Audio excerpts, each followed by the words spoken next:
Good morning, y'all. It's Sunday morning, and I've missed you. I'm Rachel. I have been gardening for butterflies on the Alabama Gulf Coast, and I'm in Zone 9A, and it's Sunday morning. And the high is going to be 69 today. Right now it's 66, so it feels kind of stuffy, actually. But I haven't been doing much in the garden. We've had rain. And I did move a few little things around, and I'm taking cuttings. And so I was going to show y'all how to take some cuttings. So y'all come along with me. The garden is in the most disarray at this time of year that I've ever had it. I'm just, I took these two Duranta right here. There's one there, and it was in a pot. And then that one was in a pot. And I planted them in the ground because the roots were growing through the pot. And I brought some Salvia locantha over here and just kind of mirrored it. So there's some there and there's a couple over there that they also had rooted into the ground. Everything else is just sort of getting scraggly, but I did discover something fun.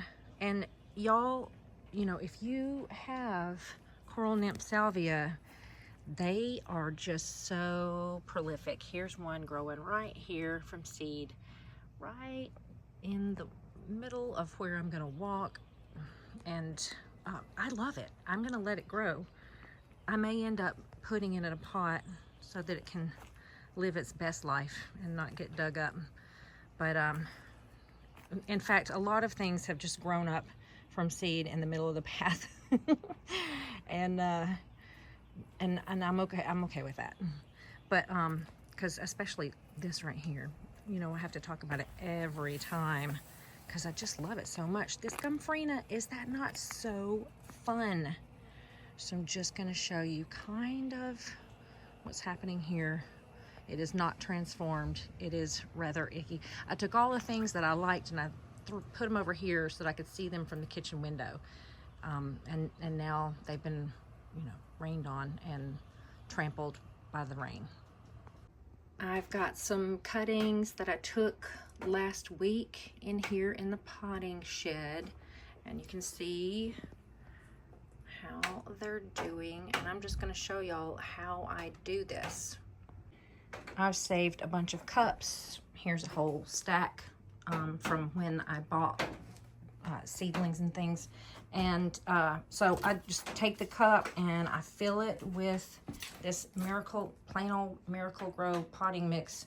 Fill that, and then I wet the dirt down. I'm not gonna do that, but then I'll show you.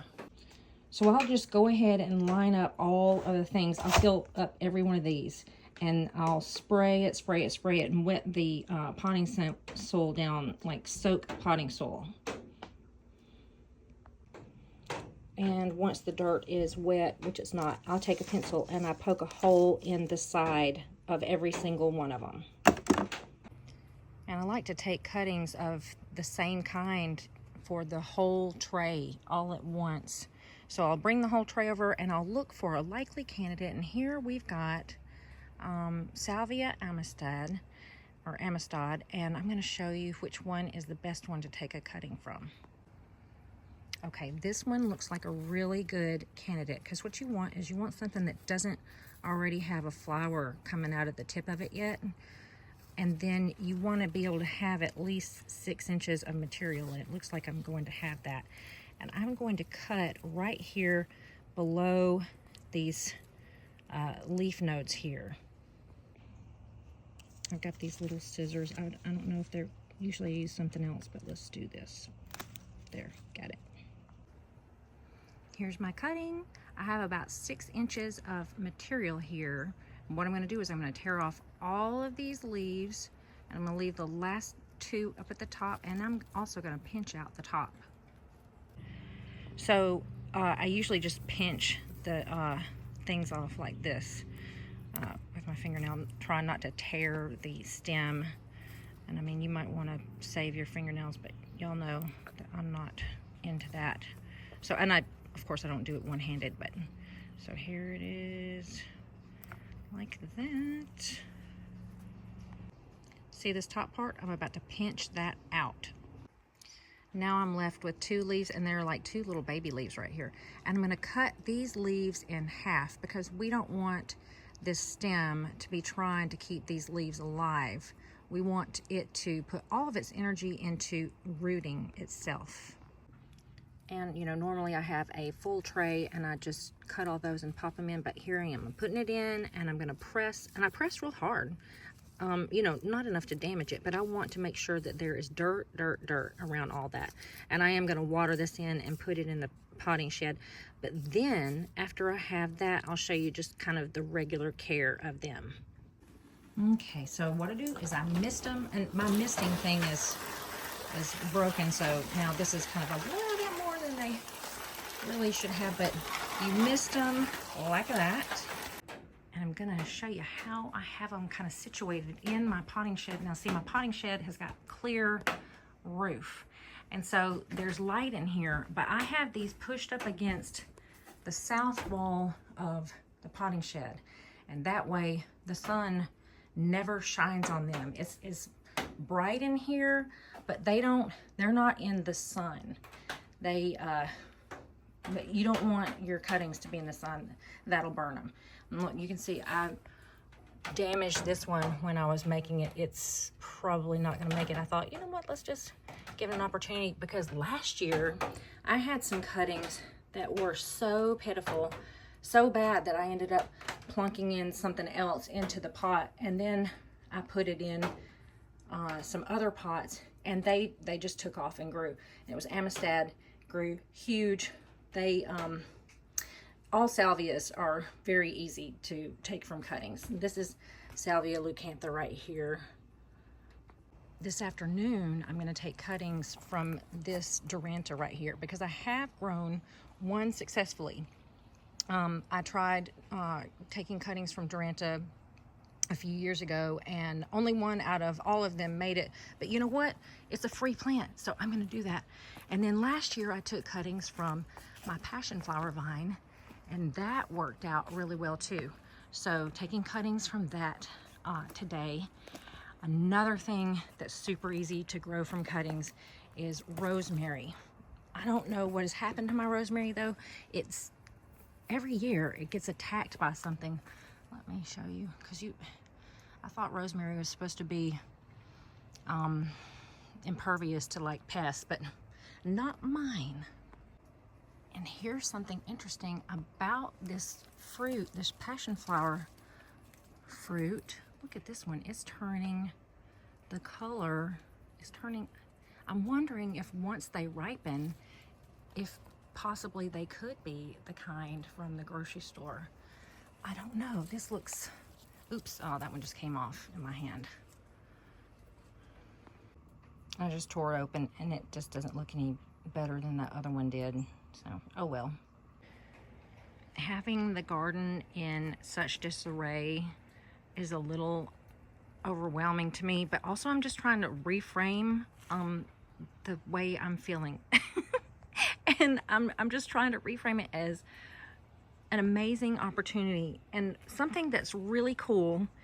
Just looking around, I have so much material to work with, so many things that have grown up as seedlings that I can pot up and grow on in the potting shed during the winter, and have them ready to go and here's, look at this darling Jewels of Opar. Let's see if I can get in close. And have them ready to go once spring is here.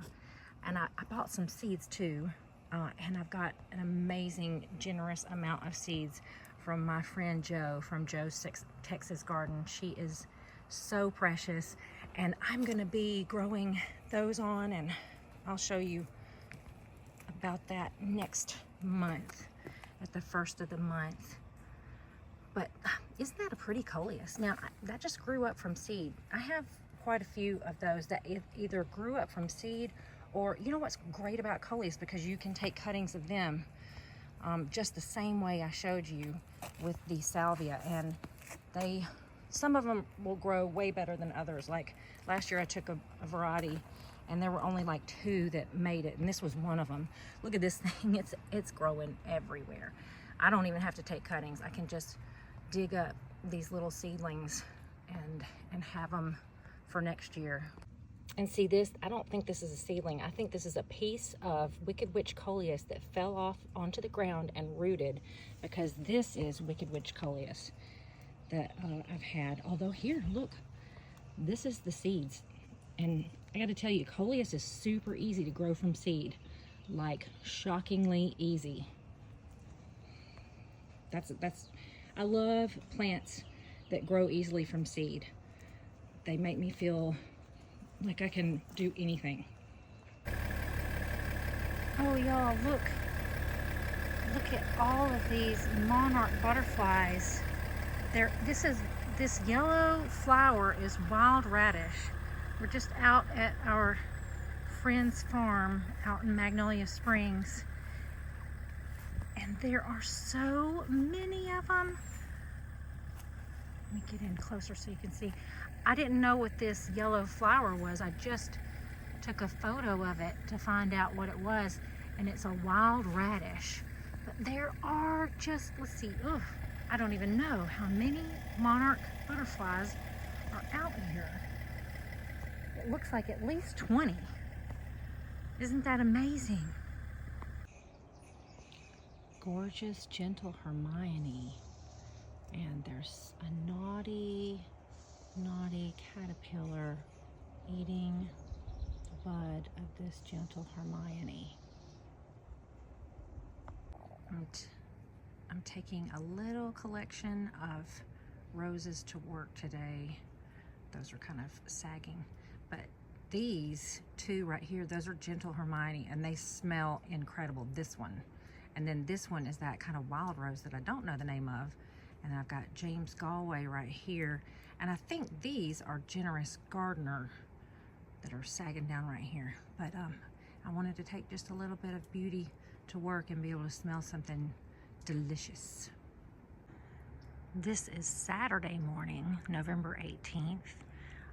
The garden is looking more and more fall-like with the slow descent into just making flowers making seeds and grasses turning brown. I was just going to give you a short little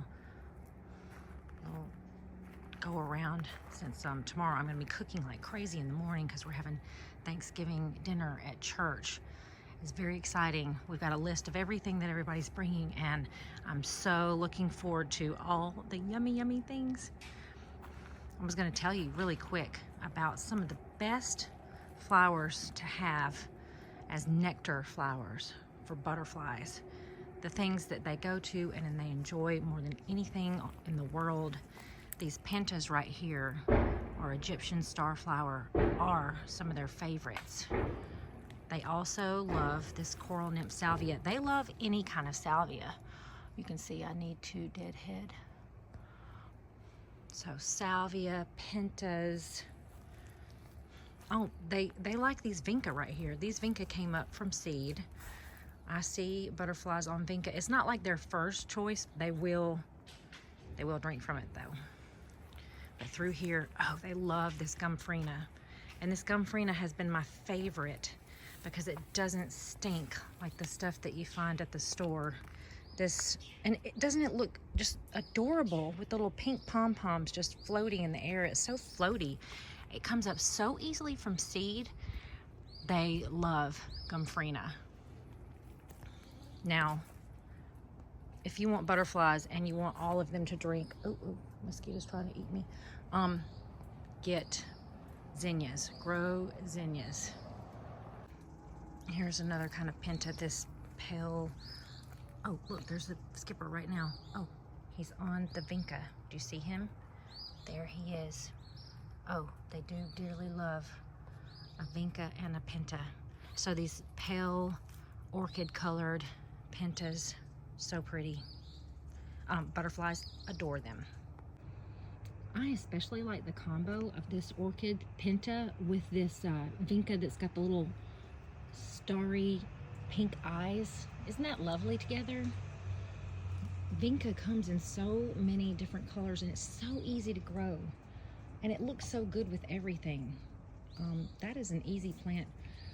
You know what? I want to do a lot of easy plants next year. Next year, instead of trying to get crazy with a bunch of varieties of stuff, I'm going to fill this place with easy stuff that wants to live here and that butterflies love, love, love. Let's make it simple. Do you see him? Oh, I just disturbed him. Oh, see, he's on the salvia right now.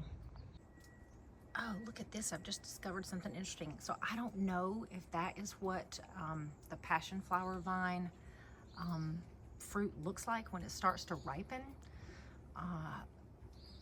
Because I picked one and cut it open and it was definitely not ripe. I might have to cut that open and see what it's gonna do. Oh no, y'all. I picked this and I couldn't pop it open with my fingers, and so I thought, oh, I'll just put it on the ground and just stomp on it to open it up, and it shot seeds like halfway across the garden. I mean, it just shot them out there. I don't know where they are, but they went somewhere over there. I heard them splattering. So this is not the kind of edible passion flower vine, but now we're probably gonna have a jillion of them growing like over there somewhere, because I have just shot every seed out of this thing in a scatter shot like a shotgun. Oh, thank God I just came over here. Butterflies love echinacea, love it. And this one grew just from seed randomly. I've been taking seeds and just scattering them around and praying that armadillos will not find them. And so far, a few have grown by themselves. So that's another plant that's easy to grow from seed and that butterflies love. The potting shed is just a disgusting disarray. I've got to clean it out so I can start pulling stuff in, but I wanted to show you something crazy. It gets so hot in here in the summer, and I had left these seed starting trays in here. Do you see how they are melted? Like thoroughly unusable now because of the heat in here. Look at that. Is that not insane? That's how hot it gets in here. So this place is unusable in the summer, but in the winter, it is perfect for keeping little frost susceptible plants alive. The front yard is getting closer and closer to that time when I just chop everything down. I just saw a monarch butterfly out here though, and so I wanted to see if I could chase it down so that you can see it. Oh, it just went over my head. The gravel garden is looking, oh, so pitiful. And this is, in the front of the house, so it's icky. But I had to cut back the Salvia leucantha. Thank God it's all still alive, and it will come back next year. And I need to blow out these leaves and things. But everything else here is just growing from seeds.